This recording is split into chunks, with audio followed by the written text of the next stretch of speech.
Hello, Bible readers. Okay, big picture time. Brueggemann says the two big narrative units of the book of Exodus are chapters 1 to 15, which was the story of the Exodus itself, and then chapters 19 to 40, which flesh out the covenant made at Mount Sinai, the core of which are the Ten Commandments. In between, in chapters 16 to 18, you have travel music, but he says these two extended narratives indicate the primary pivot point of biblical faith. Sounds like they're a pretty big deal. So it's worth a little time to understand what he's getting at. They present to us a narrative, one narrative that's about miraculous deliverance, and the other is a guide for institutional consolidation. I'll say more about that. Another way to say this is you have a narrative of emancipation, and then God takes those freed people and makes of them a continuing community through sustained practices. So, like, get them free, teach them to live free in abundance for each other. As Christians appropriate this tradition, this can also be understood as law and gospel, or I guess I should say gospel and law, actually, because the gospel part comes first in the emancipation, the freedom. The law is what guides the consolidation of institution. The gospel is the good news. That's a Greek word for good news.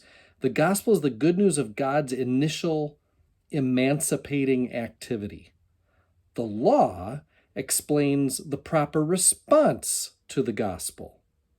And that proper response is done, of course, in freedom and in gratitude. The interrelatedness of the two big narratives, deliverance and institutional consolidation, gospel and law, not separating one from the other is crucial to a biblical faith. Now, lots of people have a faith that's either one gospel or the other, law, but keeping them together makes your faith a biblical faith. That interrelatedness is nowhere as specific or as direct as today's pivotal moment in Scripture. It's like it's all boiled down here in Exodus 19. First, God says what God did. You have seen what I did to the Egyptians, and you have seen how I bore you on eagle's wings. So this verse 4 is about memory. These slaves used to belong to Pharaoh, and now they belong to God. Notice that. They're not freed to belong to themselves or even to each other or to some nation. I brought you to myself, God says. This reminds me of when Jesus says, my yoke is easy, my burden is light. Jesus isn't suggesting you aren't going to be yoked. There's still a yoke that's going to go on you. It's just my burden is easy, or my burden is light. My yoke is easy. God's people are freed in Exodus to serve the living God. But that service is made to be life in abundance, full of joy and peace and hope. It's a gospel kind of service.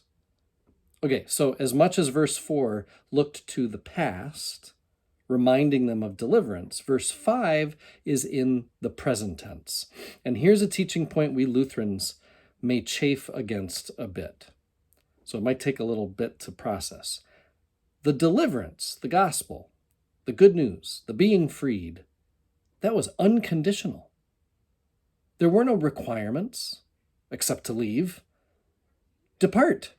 But this moment at Sinai, this is marked by a huge, enormous, gigantic if. There most certainly is a condition at Mount Sinai.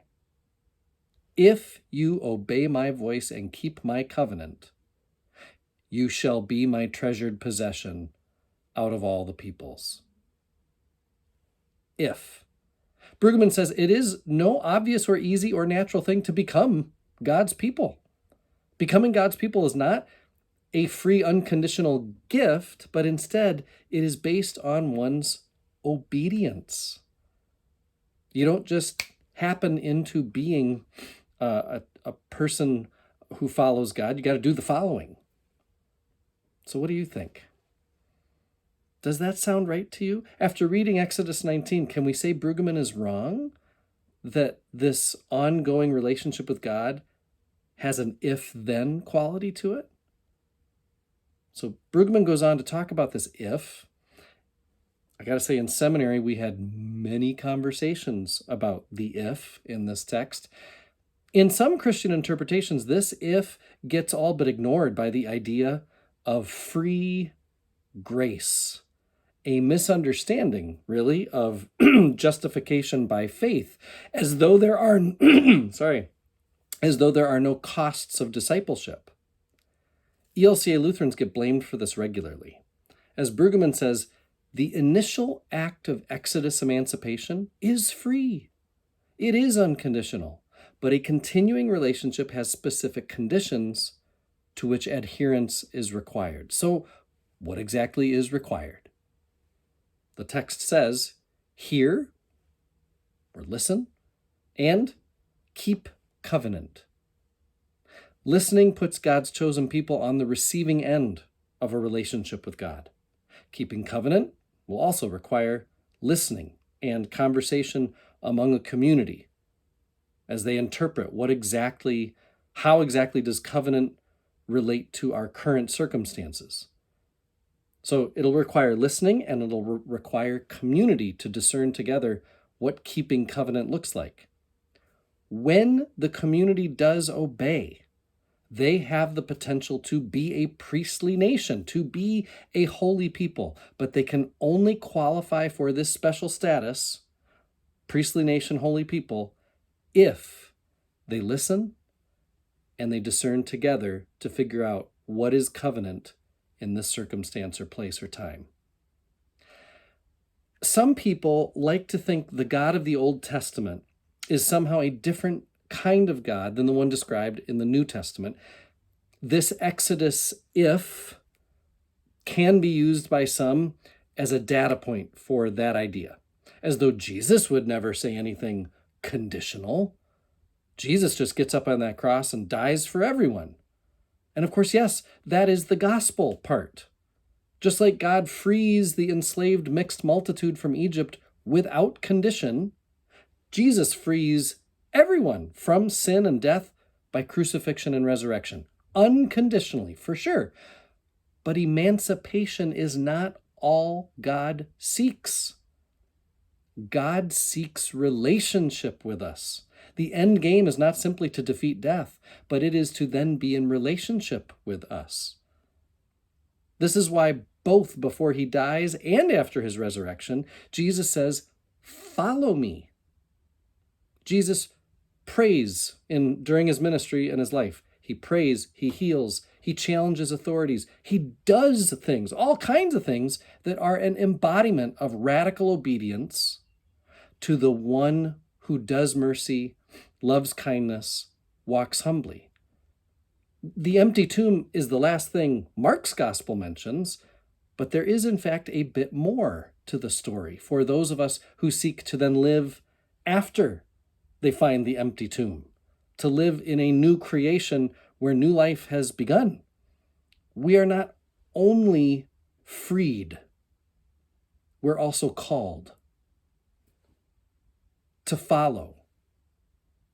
If you only talk about emancipation, if you only talk about being saved, you get individualism where I can do whatever I want because I've been freed, I've been saved, as though I've been made into like a little God, saved God, And there are also those who gloss over the joy of emancipation and they dwell only on the law.